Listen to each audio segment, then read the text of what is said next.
Thank you so much for worshiping, for being with us again this morning. Merry Christmas from all of us here at Real Life Church, the staff and leadership. So glad that you're with us today. Again, my name is Pastor Jim, and it's just a privilege to have you spend part of your holiday weekend with us this weekend. So glad that you are with us. Absolutely. It's one of my favorite services, one of my favorite days of the year is Christmas, because we're just going to be reflecting on God's story. These last several weeks, this is now week 5 of our Christmas series called Awe and Wonder, where we have just been allowing ourselves to kind of let our guard down and to tell this story again and let us experience it afresh and anew as we step into these frozen moments in time that the gospel writers have recorded for us. As we step into these, they're not just stories. This isn't fiction.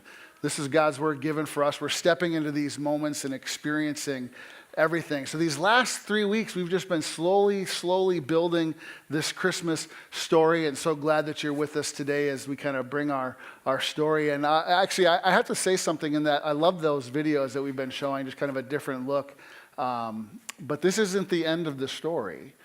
The Christmas story isn't the end of the story, and it's one of the great things that we're going to talk about today, how we're experiencing this. So glad that you're with us today. Have some very special guests. So glad that you're with us today. I'm only going to single out one couple in particular because they've been married for all of less than 2 days, and that's Riley and Kayla over here. Congratulations to you guys. We're so proud of you, so thankful. I'm sorry I singled you out. I know you hate me for that, but your church family loves you, and we're so thankful for each of you. And so glad that each of you are with us this morning. Well, I'm going to take a risk today. I'm going to do something I haven't done before. And this is a family service, and as as your shepherd, as your pastor, I kind of consider myself in some ways many of your spiritual fathers. I would actually love to have all the kids join me on stage today. We're just going to go sit at this manger scene. Yeah, don't be shy. Come on up. I just want to talk about Jesus and tell this story again. And I'm going to sit on this hay bale over here, and you guys can kind of sit on the floor. You guys can grab a hay bale yourself, and we're just going to tell this story again. Well, we've been the adults, as you guys have been working on your Christmas program for all these weeks. How many weeks have you guys been practicing for the kids program from last week? Lane, you probably have that counted, right? It's like 8 weeks probably, right? You guys have been practicing since like October for this, right? You guys did such a great job telling the story about Jesus given for us. You guys remember what Jesus' name was? What did the angel say to Mary? You would call his name Jesus because that means what? Immanuel, God with us. You remember that? We just had such a there's a lot of you here today. I was expecting like a half dozen kids maybe over here, but I got this is awesome. Well, we adults, as you guys have been doing your kids practice, we've actually been telling this story to ourselves over and over and over again because it's the greatest story ever told. Can you imagine with me how long they've been waiting for Messiah? Let me ask you this question. Let's think about this. What's the best Christmas gift you've ever gotten? Nobody ever received a PS4? That's a great one. Good one. I would be down with a PS4. So if you want to give me one, I'll meet you in the office later. You can hand that over. Elizabeth, a fish? You got a fish for Christmas? What did you do wrong all year long?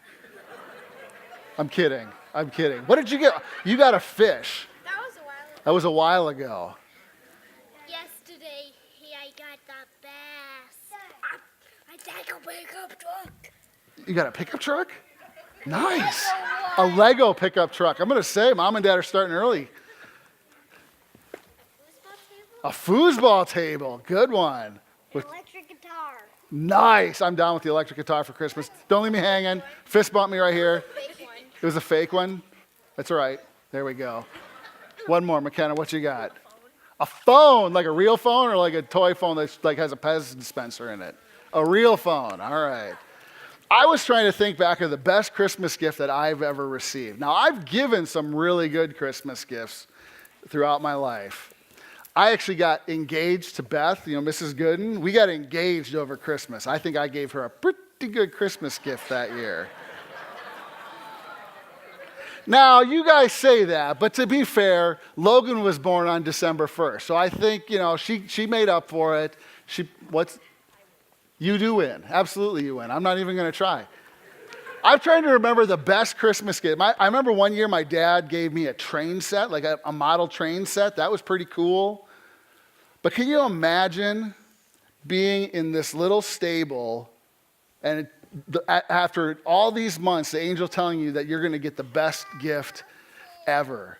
But did you know for thousands of years, the nation of Israel had been waiting for the best gift ever. They had been waiting for Messiah. We talked about last week with the adults that this story actually started all the way back in the book of Genesis when Adam and Eve, when they committed the very first sin. So for thousands and thousands of years, darkness entered the world. Darkness entered the world and sin changed the story. And for thousands of years, people have been trying to get close to God. They've been trying to do right and get close to God. And they just couldn't do it. But all through these years, God had been pointing them to this person called Messiah. And God would send prophets to the nation of Israel. When the nation of Israel, when God's people were far away from them, they weren't even living for him, he would send prophets to them. Do you see why I took a risk here? I'm totally distracted by the cuteness level that's on this platform right now. This is amazing. Yeah. Listen up, guys. So God spoke through prophets to try and call his people back. And we actually read one of those prophets. The prophet Isaiah lived about 700 years before Jesus was born. And he had lots of very specific prophecies about who Jesus was and what he was going to do. And we read that in Isaiah 9 this morning. He talked about this. He said this about the nation of Israel. Nevertheless, there will be no more gloom for those who were in distress.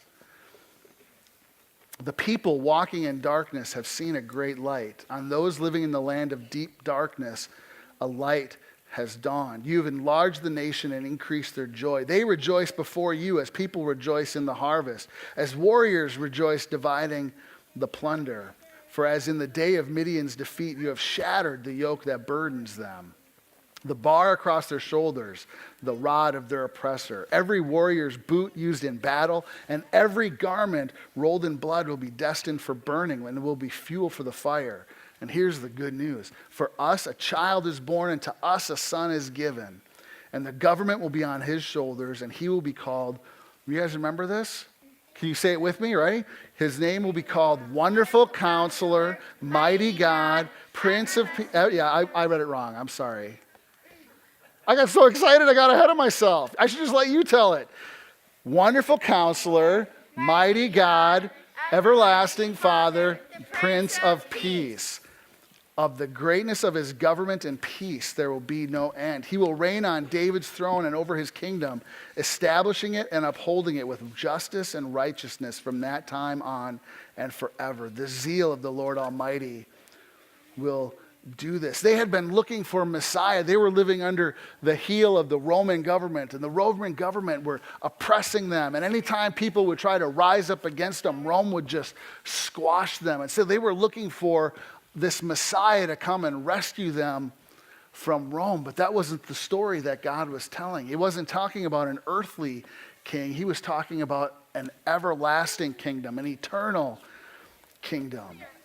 And the gospel writer John, he recognized this. He recognized the darkness that was in the world, how sin was all throughout the world and it clouded people's minds. And he said this, in the beginning was the Word, and the Word was with God, and the Word was God. He was with God in the beginning. Through him all things were made. Without him nothing was made that had been made. In him was life, and that life was the light of all mankind. The light shines in the darkness, and the darkness has not overcome it. There was a man sent from God whose name was John. He came as a witness to testify concerning that light, so that through him all might believe. He himself was not the light. He came only as a witness to the light. The true light that gives light to everyone was coming to the world. He was in the world, and though the world was made through him, the world did not recognize him. Remember, they said they were looking for an earthly king. They didn't even recognize who Jesus was. He came to that which was his own, but his own did not receive him. Yet to all who did receive him, to those who believed in his name, he gave the right to become children of God. Children not born of natural descent, nor of a human decision or of a husband's will, but born of God.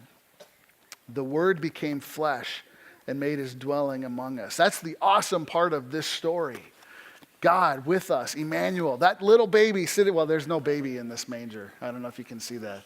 This is empty up here. Sorry. You want to climb in it? I think we'll stay. I told you this is going to be risky. God with us, this little baby in this manger is the fullness.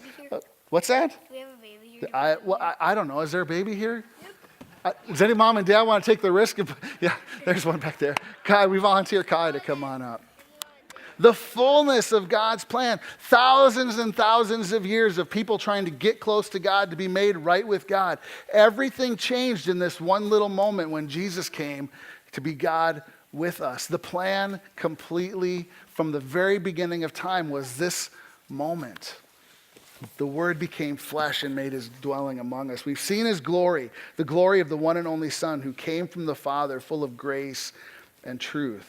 John the Baptist testified concerning him. He cried out, "This is the one I spoke about when I said, he who comes after me has surpassed me because he was before me." Out of his fullness we all have received grace in place of the grace already given.